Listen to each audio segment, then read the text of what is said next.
Paying your sewer bill helps keep our Great Lake great, but paying that bill can sometimes be difficult. That's why the Northeast Ohio Regional Sewer District has expanded its cost-saving programs to help customers lower their bills. To see if you qualify, call 216-881-8247 or visit neorsd.org/save. Your sewer district, keeping our Great Lake great.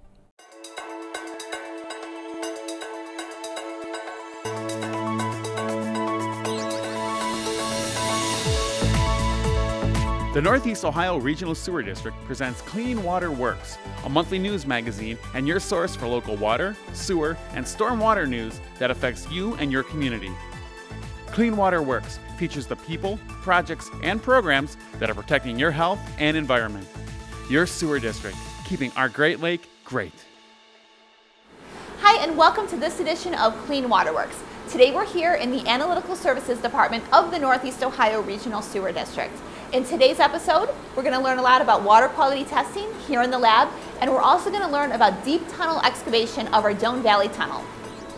But first, Matt Scharver is going to discuss how stormwater management benefits our communities.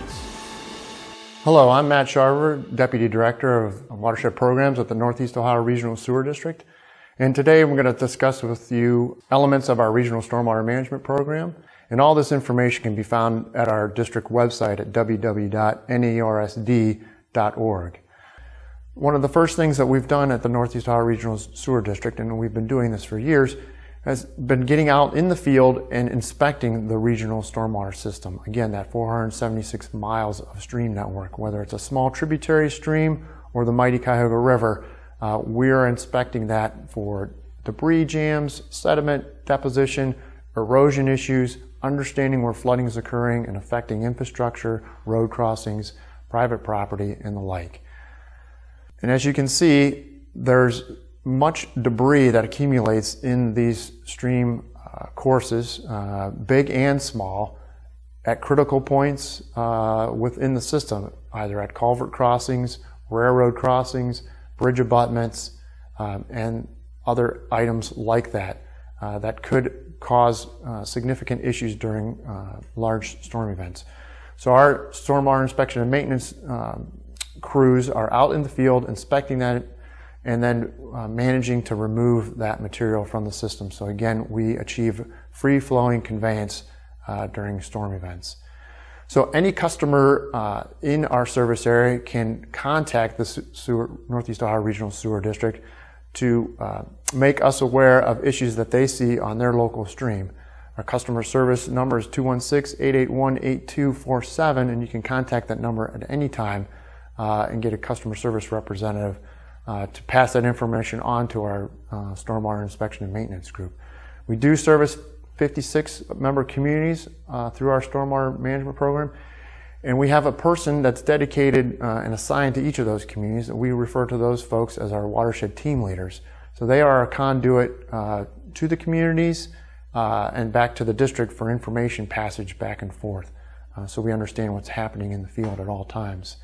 As I mentioned before, we do thorough inspections of that regional system throughout the year to ensure capacity, and if need be, we have contracts in place to address any emergency issues that need to be addressed and or routine maintenance throughout any given year. We're addressing debris removal. That's typically large woody debris that accumulates along the stream or river corridors that builds up in the stream itself. We remove that material again to make sure that we have free-flowing conveyance. The next main pillar of our program is our stormwater master planning program, where we are looking at each individual major watershed for the first time really ever in Northeast Ohio to comprehensively understand where erosion is occurring, how the flooding is occurring, and what it is affecting, and then what water quality issues that we can try to address as we deal with the erosion and flooding. And so to give you some understanding of what those are, we have the Cuyahoga River South master plan that is nearing completion, or it is completed now.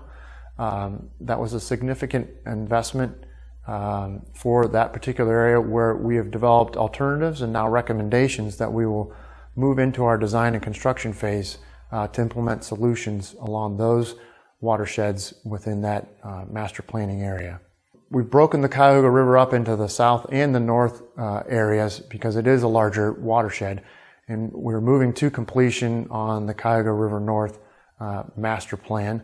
Again, another significant investment in the region to understand all the erosion, flooding, and water quality issues in this watershed. The Rocky River is receiving the same treatment, so an individual stormwater master plan is underway in the Rocky River watershed as well, addressing streams like Baldwin Creek, Abram Creek, Baker Creek, and the like out in the western part of our service area. And then finally, we've combined the Sugarland River and Lake Erie direct tributaries watersheds into one master plan, and that master plan was launched this year in 2019. And will be completed in the years coming, again, looking at those same issues that we've discussed on previous watersheds. From the master plans, we develop alternatives and recommendations, and those recommendations move forward into a nomination and prioritization process, from which then we take our stormwater revenue fees and we develop a prioritized budget for design and then construction to implement projects throughout the region to address those erosion, flooding, and water quality issues. And so just to provide some examples to have some clearer, better understanding of what we're trying to address, this is a location where stream bank along West Creek has failed, and this is in close proximity to an assisted living facility, a medical facility. So here, the regional stormwater management program can take a look at this particular issue through the master plan, understand the best alternatives, and come up with a refined recommendation to effectively develop a prioritized project that we can budget and then implement and solve this issue for this particular item on West Creek. Another example is in the Hemlock Creek watershed, where residential development has occurred in the past. The stream itself of Hemlock Creek has been maneuvered and pushed and pulled in different directions over time, and has created some flooding issues and erosion issues that need to be addressed. So again, we apply our master planning analysis to this, develop a recommendation, and then move towards design and implementation of a construction project to address the stream that's affecting private properties here along Hemlock Creek.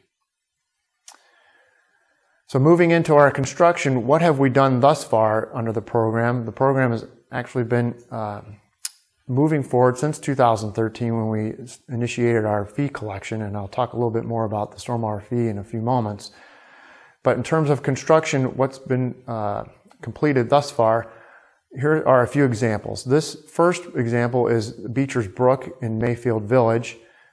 You can see the significant erosion that's occurring along Beecher's Brook. It's been happening for years. And Beecher's Brook steadily has been marching towards a residential development. In the picture that's shown, you can just see the rooftops of the homes up on the top of the bluff, overlooking Beecher's Brook. In this photo, you can see the during construction. So this gives you an aerial view, a better proximity of where the actual homes are located adjacent to Beecher's Brook. But at this point, we have already moved Beecher's Brook further away from the homes with our ability to re-engineer through natural channel design more sinuosity, more flow path to dampen down flows during storm events, essentially lessen the velocities that are flowing through Beecher's Brook to soften the erosion that was occurring. We also add features to improve water quality, whether it's through oxygenation of the water column, through riffle and pool structures, more fish habitat, more aquatic life habitat, in addition to floodplain expansion that you can see here now clearly as we look down at stream level, looking back upstream. You can see the wide, flat floodplain areas immediately adjacent to Beecher's Brook that weren't there before.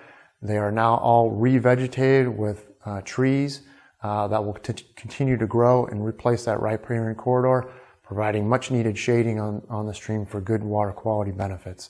So we provide a holistic watershed-based approach to our projects to ensure that we capture not only erosion control, flood control, but also water quality.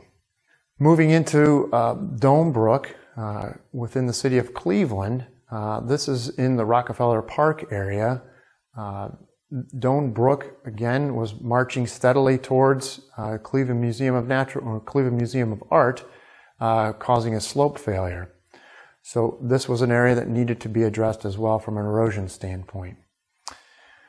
This is a view of that project under construction. Quite a significant project that we had to undertake here to re-engineer the slope, again adding sinuosity to Doan Brook, an additional flow path, and most importantly adding floodplain access where it hadn't been before.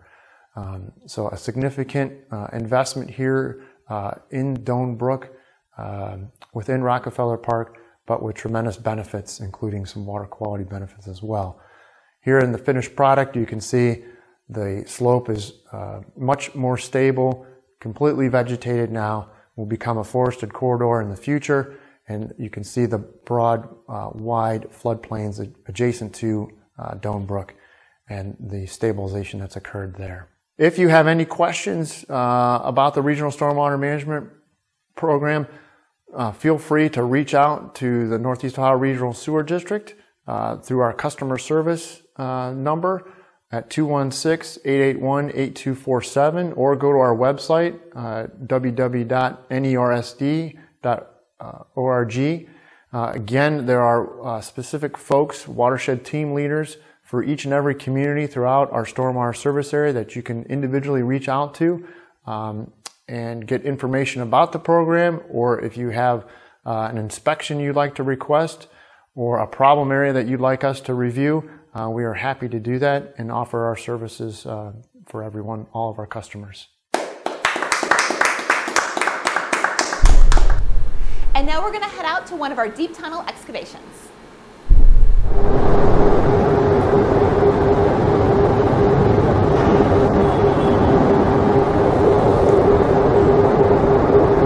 So all these brasses where it says brass in, these are all personnel right now that are down in the tunnel. It kind of gives you an idea of how many people actually go in and out of the tunnel on a daily basis. This is our ventilation system that we have. That's the actual ventilation that goes down to the TBM. It's that flexible line, that flexible bag line that you can see there. Those are the actual segments that we use to create that lining system. All the grout that's produced that goes behind those ring segments as they're installed gets produced up here. It then goes down via pipeline the whole entire length of the tunnel to the actual face where it's being injected at. Right now what they're doing is they are unloading muck boxes. For every 5 feet of mining that we get, it fills up about 8 muck cars. Once the train cars are empty, this train will then move its way back up to the TBM and get refilled and then come back. It's a constant shuttle all day long. They have 2 trains running the whole entire time. As we get farther and farther away from this location, it takes longer and longer each trip. It takes about 20 to 25 minutes to run out to the actual cutter head. This is the actual spoil straight from the cutter head. And as that cutter head is spinning and it's thrusting forward, that is the material that it's actually grinding out. So we're running mining operations out of here 24/7 right now. So there's 3 shifts.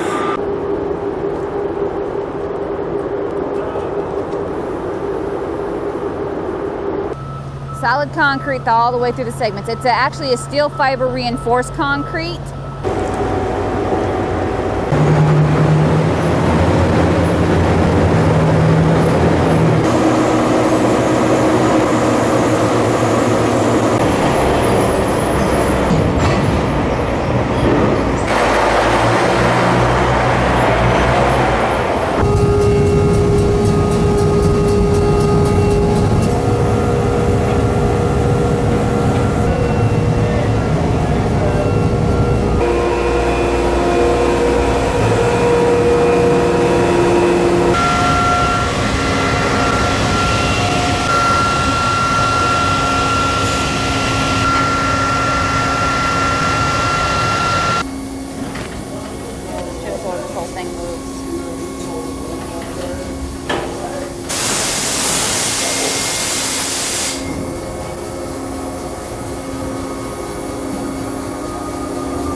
been in this business now for about 20 years. After a while, you don't even realize you're down here. You forget you're even underground sometimes, for me anyway. Here we have our guidance system. It gives us an idea of where the machine's at and where we need to be. We can control the angle of the head with these controls here. For example, if we need to go to the right, we can steer right here and then also push harder on the left side of the machine. It's been a fantastic machine so far. Now this is the key waste film that he's putting in right at the top.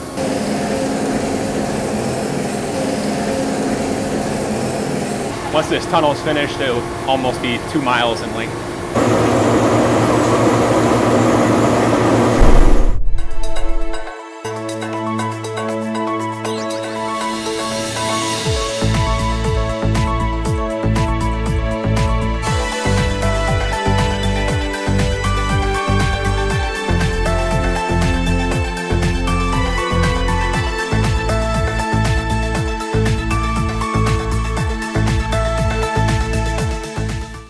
Did you know flushing your expired or unused medications can be harmful to the environment?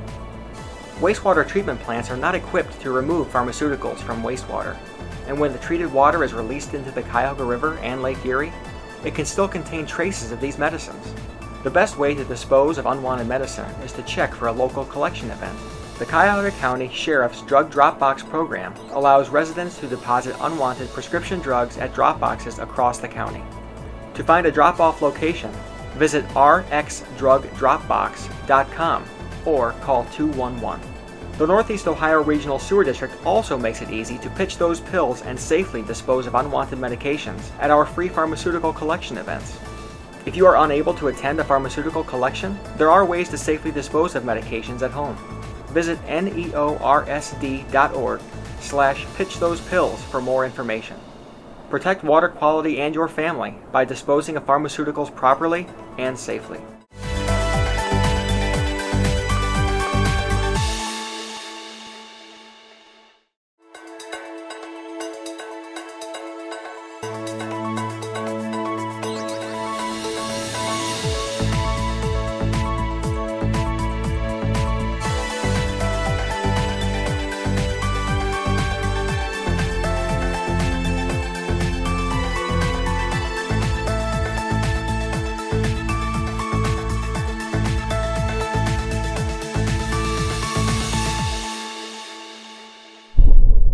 Now Jen is going to talk to one of our microbiologists about water quality and testing.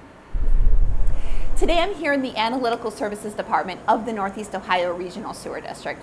Our lab conducts tens of thousands of tests every single year, testing waters from area beaches, from waterways, and our 3 treatment plants as well.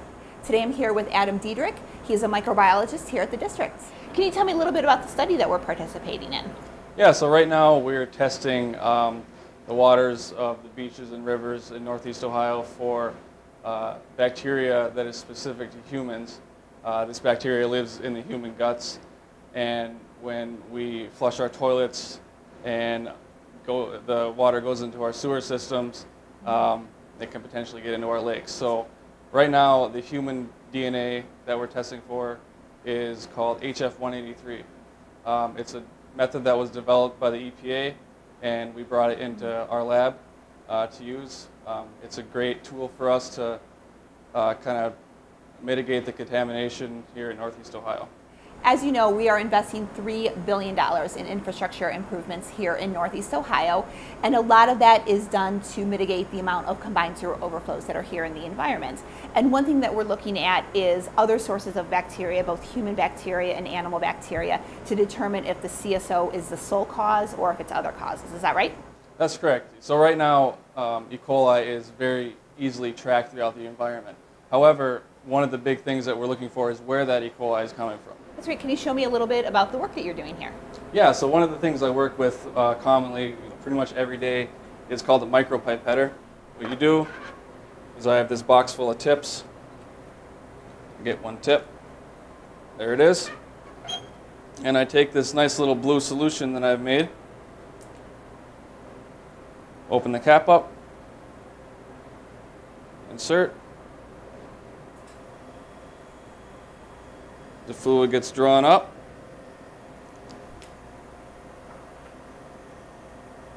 then I transfer it into the other tube. And then ideally, when you're actually running the studies, those would be samples that would be collected by our Water Quality and Industrial Surveillance Group, right? Yeah, they go to rivers, the lakes. Certain CSOs are tested on a regular basis.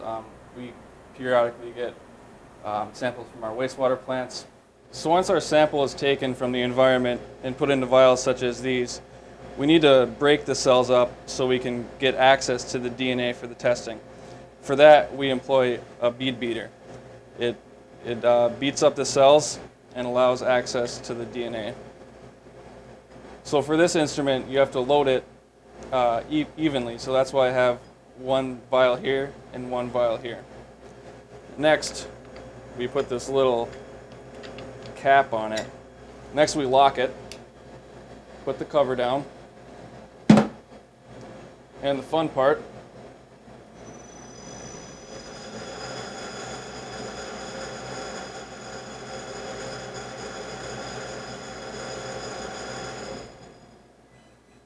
so when the study's completed, what do we expect to find, or what do we hope to find?